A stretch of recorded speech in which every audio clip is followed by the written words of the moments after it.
यूं ही नहीं मैं बन जाता हूं। कुदरत के कोने कोने से खूबियां खोज लाता हूं। गुणवत्ता की गहराइयों का गोताखोर हूं मैं। यूं ही नहीं मैं रजनीगंधा बन जाता हूं।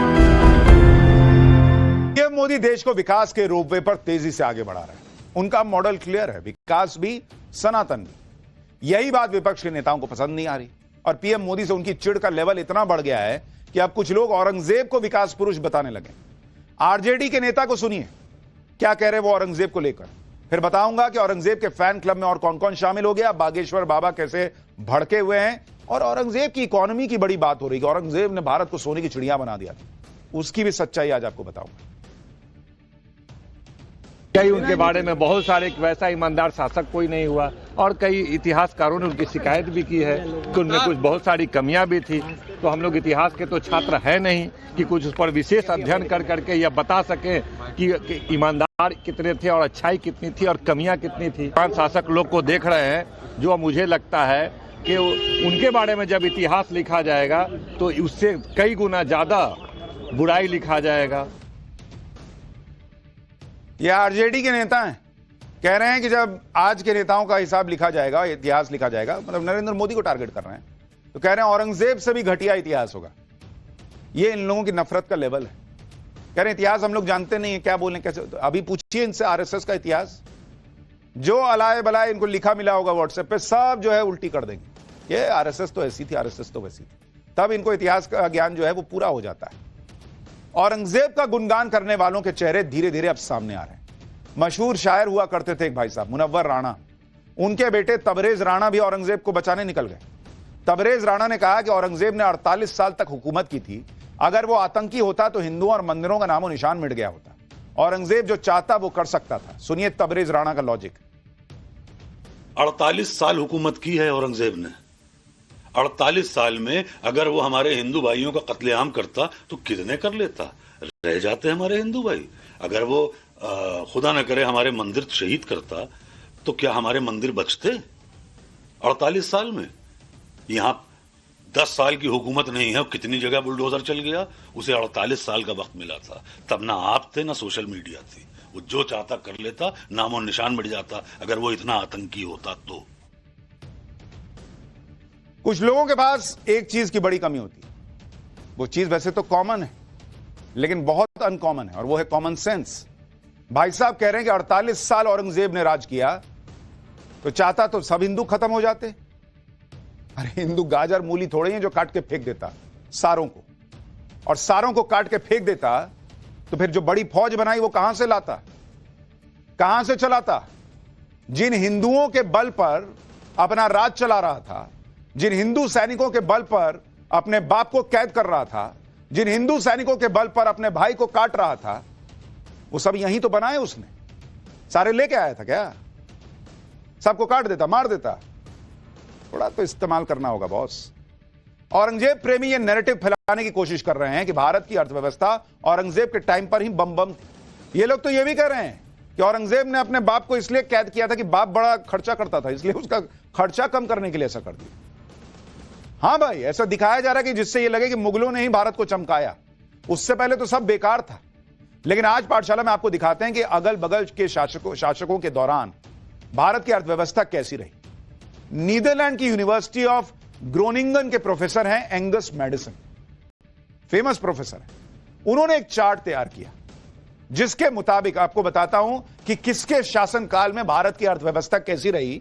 आपको जरा आज देखना चाहिए। बहुत नौटंकी देख रहा हूं कि औरंगजेब ऐसा, औरंगजेब ऐसा। अगर आप देखिए, कॉलम बनाइए, किस सन में क्या था, उस समय शासक कौन थे। अगर आप देखेंगे उस समय शासक कौन थे, और अगर आपको यह भी बताऊं कि भारत की जीडीपी उस समय क्या होती थी, किसकी तुलना में? दुनिया की जीडीपी की तुलना में।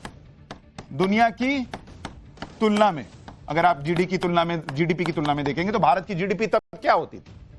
तो अगर आप देखेंगे सन 1 से लेकर 1000 तक, इस समय मोटे तौर पर जो राज रहा वो गुप्ता साम्राज्य का रहा। चोल राजा थे, हिंदू चोल राजा, आपको पता ही है, उनके बारे में आपको बताइए ये, और चालुक्य थे। मोटे तौर पर इनका शासन था। इस समय भारत की जीडीपी दुनिया की जीडीपी का 30% हुआ करती थी, 30% इनके राज में। उसके बाद अगर आप देखिएगा सन 1000 से लेकर सन 1500 ईस्वी तक, अगर इसके बीच में आप देखिएगा तो शासक कौन थे भाई? चोल तो थे ही थे, पृथ्वीराज, उनका भी शासन था। इसके अलावा खिलजी भी था कुछ हिस्से में, और विजयनगर का एम्पायर था, विजयनगर। इस दौरान भारत की जीडीपी कितनी रही भाई? इस 1000 से लेकर 1500 ईस्वी तक दुनिया की जीडीपी का 29% यह भारत की जीडीपी होती थी। मोटे तौर पर हिंदू राजाओं का राज था इतने समय तक। उसके बाद आप देखिए 1500 से 1600 ईस्वी, इसी समय मुगल राज की स्थापना हुई। 1526 में बाबर आया था, तो अगर आप इसको जोड़ लीजिए मुगल राज से कि भाई 1526 में मुगल राज आ गया था, तो भारत की जीडीपी कहां गई 1526 से लेकर 1600 तक के बीच में?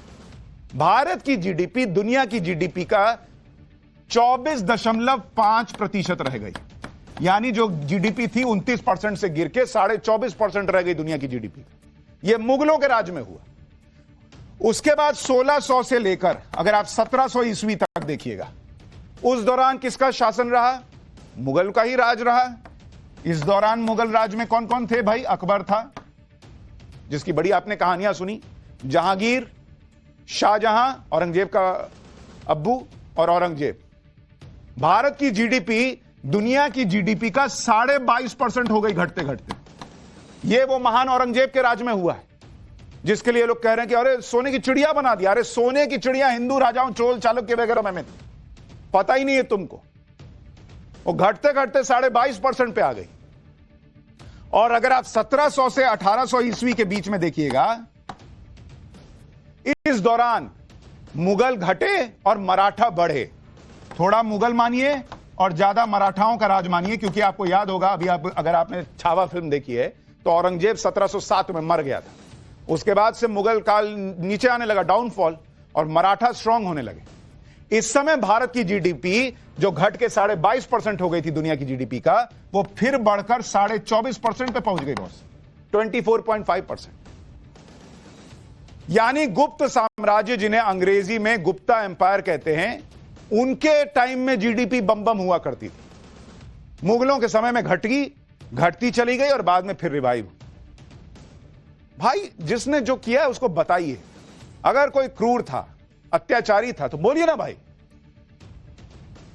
लेकिन नहीं, तारीफ करनी है तो कुछ भी बोलो कि भारत तो एकदम खत्म था, यही मुगल आए तो इन्होंने कर दिया। सब चीज में इनको मुगलों का महिमा मंडन करना है।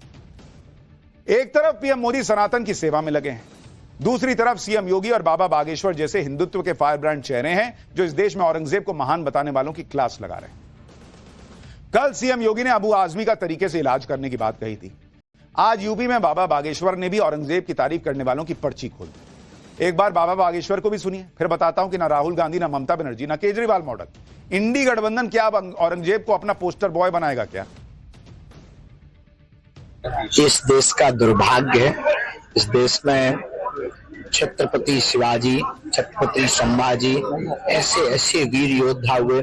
महाराणा प्रताप की तलवारों की चर्चा है, रानी लक्ष्मीबाई की चर्चा है, फिर भी इस देश में औरंगजेब महान बताया जाता है। तो निश्चित रूप से औरंगजेब महान बताना दुर्भाग्य है। बिहार पहुंचने से पहले ही बागेश्वर बाबा ने औरंगजेब प्रेमियों पर निशाना साध दिया, और अब तो बिहार के गोपालगंज में बागेश्वर बाबा की कथा भी शुरू हो गई, जहां वो सनातन की अलख जगा रहे हैं। बागेश्वर बाबा ने कहा कि देश का हिंदू अब जाग रहा है और देश हिंदू राष्ट्र बनकर रहेगा। सुनिए।